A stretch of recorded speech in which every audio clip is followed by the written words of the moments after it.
Ada pertanyaan dari petugas kesehatan, berhadapan langsung dengan pasien positif COVID-19, risiko tinggi tertular, bahkan sebagian sudah tertular.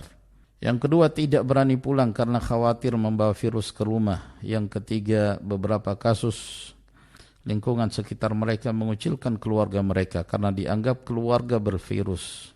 Yang keempat, alat pelindung diri APD yang kurang semakin mempertinggi resiko. Yang kelima, bagaimana tata cara sholatnya? Tayyib, ini pertanyaan.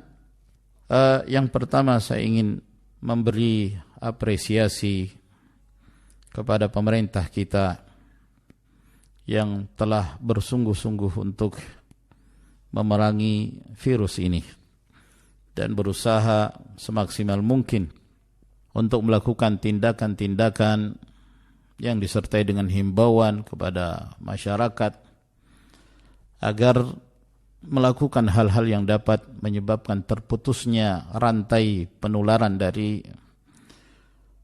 coronavirus ini. Maka semoga Allah Subhanahu wa taala memberi balasan yang terbaik untuk mereka, dan yang terutama Presiden Republik Indonesia Bapak Jokowi, saya mengucapkan semoga Allah Azza wa Jalla senantiasa memberi taufik kepada beliau, dan semoga Allah Subhanahu wa taala memberi kesabaran kepada beliau, dan meskipun di tengah-tengah menyebarnya wabah ini dan upaya beliau untuk senantiasa menangkal terjadinya penularan, Allah Azza wa Jalla dari sisi yang lain juga memberikan cobaan kepada beliau dengan meninggalnya ibunda beliau. Semoga Allah Subhanahu wa taala senantiasa memberikan rahmat kepada ibunda beliau dan memberikan tempat yang terbaik di sisi Allah Jalla wa'ala. Maka saya berterima kasih kepada Bapak Presiden, demikian pula dari pihak kepolisian, demikian pula dari pihak pemerintahan, dari pihak tentara, dan yang lainnya yang senantiasa bersinergi dalam upaya untuk menanggulangi tersebarnya dan tertularnya virus ini. Alhamdulillah.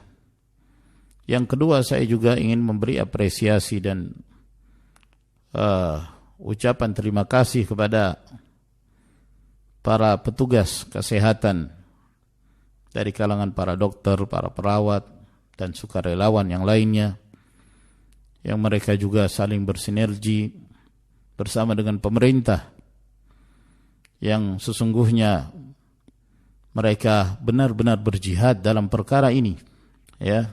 Dan mereka orang-orang yang berada di garda terdepan, mereka orang-orang yang menghadapi kondisi-kondisi yang sesungguhnya itu merupakan kondisi yang berat, akan tetapi mereka melakukannya meskipun nyawa menjadi taruhan mereka.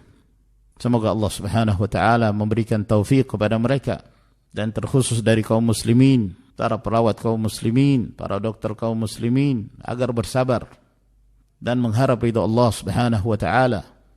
Sesungguhnya apa yang mereka lakukan akan mendapatkan balasan yang berlipat ganda di sisi Allah Jalla wa Ala. Allah Azza wa Jalla berfirman, min ajli dzalika katabna ala bani Israil annahu man qatala nafsan bighairi nafsin aw fasadin fil ard faka'annama qatala an-nasa jami'a wa man ahyaha faka'annama ahya an-nasa jami'an. Wa man ahyaha, barang siapa yang menghidupkan manusia, satu jiwa manusia, menyelamatkan satu jiwa manusia, maka seakan-akan dia menyelamatkan seluruh manusia, menghidupkan seluruh manusia. Maka ini keutamaan yang besar.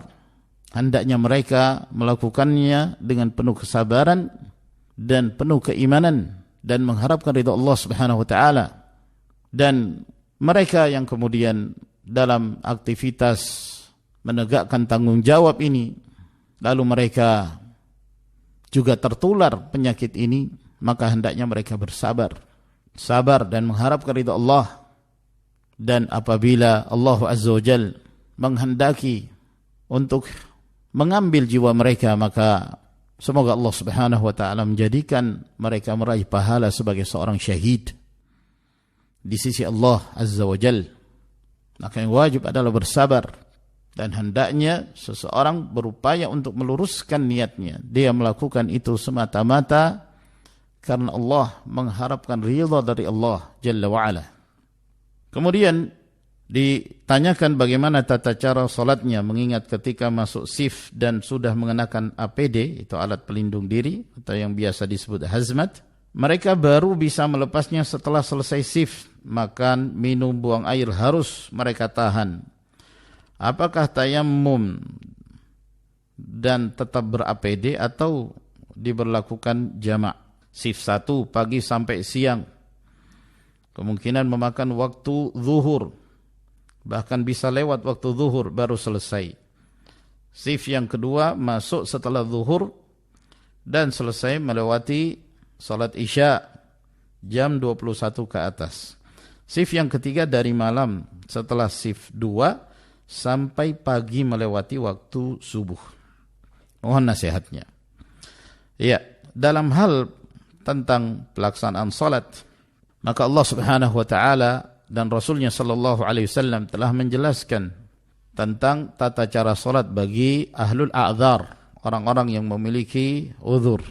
Apabila dia tidak mampu berwudu atau bersuci dengan menggunakan air, maka beralih kepada tayammum. Dan apabila dia tidak mampu juga untuk bertayammum, maka salat apa adanya. Kalau melihat kepada 3 shift yang disebutkan di sini, maka memungkinkan bagi seorang itu mengerjakan salat. Misalnya di shift pagi, dia masuk pagi sampai siang, kemungkinan memakan waktu zuhur, bahkan bisa lewat waktu zuhur baru selesai. Yang seperti ini, apabila dia memakai baju hazmat dan dia tetap menggunakan pakaian tersebut sampai kemudian waktu zuhur itu berakhir, maka memungkinkan bagi dia untuk mengerjakan salat di waktu asar. Ini apabila dia tidak dalam keadaan suci, karena pagi hingga zuhur atau akhir waktu zuhur memungkinkan bahwa dia tidak dalam keadaan suci. Untuk berwudu juga sulit karena dia tidak diperbolehkan untuk melepas pakaiannya. Tayammum pun sulit. Nah, dalam kondisi seperti ini maka dia menanti hingga dia selesai dari tugasnya dan melepaskan pakaian APD tersebut, meskipun telah memasuki waktu asar. Maka apabila memasuki waktu asar, setelah itu dia melepaskan APD-nya, maka dia bersuci. Setelah itu bersuci, kemudian dia mengerjakan salat zuhur yang dijamak dengan salat al-asr, jamak ta'khir. Dia mengerjakan salat zuhur terlebih dahulu, setelah itu qomat, lalu mengerjakan salat al-asr. Karena ini salat orang yang memiliki uzur. Salat zuhur boleh diakhirkan ke waktu asr. Ini bagi orang yang shift pertama. Shift yang kedua masuk setelah zuhur dan selesai melewati salat isya jam 9 ke atas, 9 malam ke atas. Maka apabila seorang pada saat shift yang kedua dia masuk setelah zuhur, berarti memungkinkan bagi dia untuk mengerjakan salat zuhur terlebih dahulu tanpa berpakaian hazmat. Maka dia mengerjakan salat zuhur di waktu zuhur. Setelah itu dia menjamak salatnya dengan salatul asr, jamak taqdim. Berarti dia telah mengerjakan salat zuhur dan asr. Setelah itu dia berpakaian APD tersebut. Lalu kemudian setelah itu memasuki waktu maghrib, maka dia menjamak maghribnya dengan salatul isya nantinya. Dia biarkan sampai selesai tugasnya pada jam 9, itu masih masuk waktu isya. Itu masih di waktu isya. Sehingga dia membiarkan sampai dia selesaikan tugasnya jam 9 atau mungkin lewat sedikit, maka dia melepaskan APD-nya. Setelah itu dia mengerjakan salatul maghrib yang dijamak dengan salatul isya, jamak takhir di waktu isya. Ini 2 shift yang telah kita jelaskan. Lalu bagaimana dengan shift yang ketiga? Nah, ini yang paling problem. Shift yang ketiga dia masuk tengah malam, lalu dia terus bertugas sampai pagi hari dan waktu subuh telah keluar. Perlu diketahui bahwa akhir dari waktu salatul fajr adalah terbitnya matahari. Terbitnya matahari. Apabila masih memungkinkan, walaupun telah masuk waktu subuh, tapi terlambat sedikit, namun belum berakhir waktu salat subuh, maka dia kerjakan di waktu subuh secara normal. Begitu dia melepaskan dan belum terbit matahari, maka dia melepaskan pakaian tersebut, lalu kemudian dia salat subuh masih pada waktunya, walaupun di akhir waktu. Namun apabila tidak memungkinkan, misalnya dia baru selesai bertugas pada jam 7 pagi atau jam 8 pagi misalnya, sehingga waktu subuh itu telah masuk, maka dia bertakwa kepada Allah Subhanahu wa taala semampunya. Dalam kondisi berpakaian hazmat, tidak memungkinkan bagi dia untuk bersuci dengan menggunakan air. Apakah memungkinkan bagi dia untuk bertayamum? Juga tidak memungkinkan karena seluruhnya tertutup, sehingga dia salat dalam keadaan demikian. Fattaqullaha mastata'tum. Bertakwa kepada Allah Subhanahu wa taala semampu kalian. Dia salat dengan menggunakan pakaian APD tersebut, walaupun dia tidak bersuci, dia tidak berwudu, tidak tayammum, salat dalam keadaan seperti itu. Karena hanya itu yang mampu dia lakukan. Ini wallahu taala alam yang bisa saya jawab berkaitan dengan pertanyaan dari petugas kesehatan ini. Semoga memberi manfaat.